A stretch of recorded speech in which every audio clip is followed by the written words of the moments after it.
Bonsoir. Aujourd'hui, je vais vous expliquer comment se forme notre vision du monde et comment s'en libérer. Pour comprendre le nouvel ordre mondial, il faut passer par 3 étapes. 1. Décoloniser son imaginaire. Toute perception de la réalité dépend des représentations mentales de l'individu, c'est-à-dire une série de croyances provenant de notre entourage informatif. Notre vision du monde est donc par définition imaginaire. Rien n'est fondamentalement vrai ou faux. Tout est subjectif.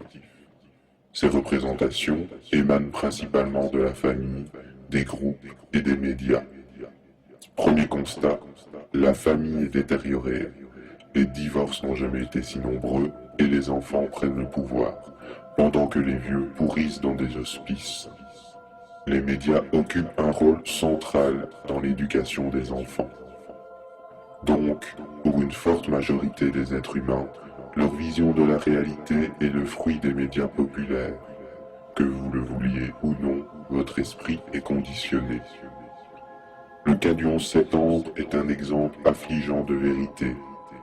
L'événement fut tellement médiatisé que tout ce qu'en dit la télévision est automatiquement devenu vérité absolue.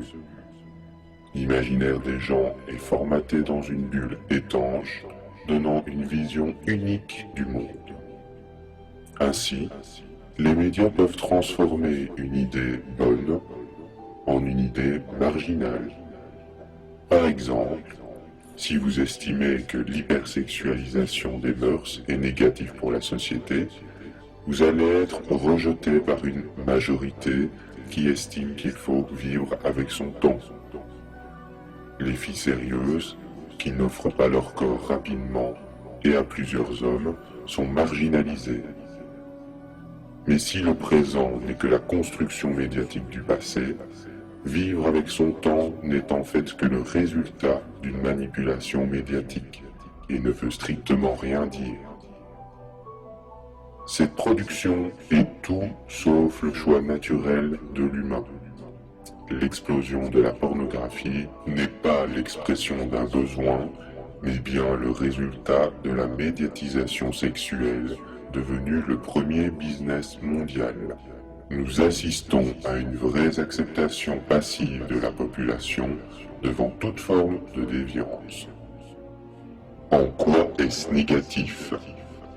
Car toutes les philosophies du monde retiennent que pour développer sa spiritualité, il faut savoir se limiter. Le sexe facile n'est que le reflet d'une société qui a perdu le sens des mesures. À force d'être permissif, nous avons tué le vrai sens de la sexualité qui se trouve dans l'érotisme amoureux de la sphère privée. La Bible, par exemple, contient de nombreuses scènes érotiques. Le Kama Sutra nous apprend à aimer sensuellement son partenaire. Les médias, quant à eux, véhiculent une fausse image de la sexualité basée uniquement sur le plaisir instantané. Ils nuisent gravement à l'image de la femme devenue objet et emprisonnent l'esprit des hommes dans le matérialisme.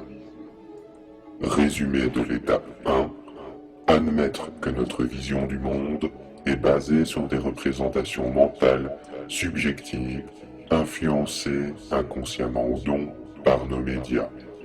Il faut obligatoirement s'en libérer pour comprendre le nouvel ordre mondial.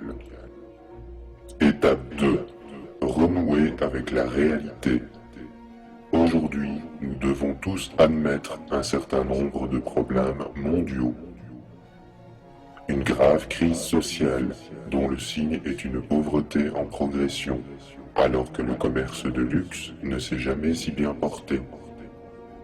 Une profonde crise alimentaire. La faim tue 25 000 personnes par jour. C'est 10 millions par an.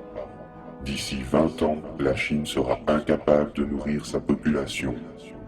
Sans pétrole, plusieurs centaines de millions de morts sont à prévoir. Une crise environnementale, avec une extinction massive des espèces et une presque totale disparition des poissons d'ici 50 ans. Les abeilles meurent. Sans abeilles, pas de plantes. Sans plantes, pas de prédateurs et pas d'hommes. Mais aussi la désertification qui va de pair avec le manque d'eau et de nourriture. Des anomalies climatiques. Hormis le réchauffement, il y a de graves perturbations du climat qui font des milliers de sans-abri chaque année. Une crise énergétique. Le monde se prépare à se passer de pétrole. Comment fera le tiers-monde? Une crise économique. Instrumentalisée certes, mais néanmoins réelle, qui crée la misère. Une crise sanitaire, avec l'explosion des cancers, la normalisation des substances toxiques dans l'alimentation, et enfin les OGM. Une crise éthique, avec le clonage, la vente du génome humain, le contrôle du climat via ARP, le contrôle psychique par la technologie, la traçabilité de l'homme par des puces sous-cutanées, sans parler de la guerre du pétrole. Une crise culturelle. Partout, les cultures traditionnelles disparaissent pour laisser place à des panneaux publicitaires. Enfin, une crise intellectuelle par la mondialisation de l'imbécilité. Le vide intellectuel est mis à l'honneur car il permet un meilleur contrôle sur les masses. Bien d'autres points sont à évoquer, mais je vous laisse le soin de faire vos recherches. Tout ceci représente des faits.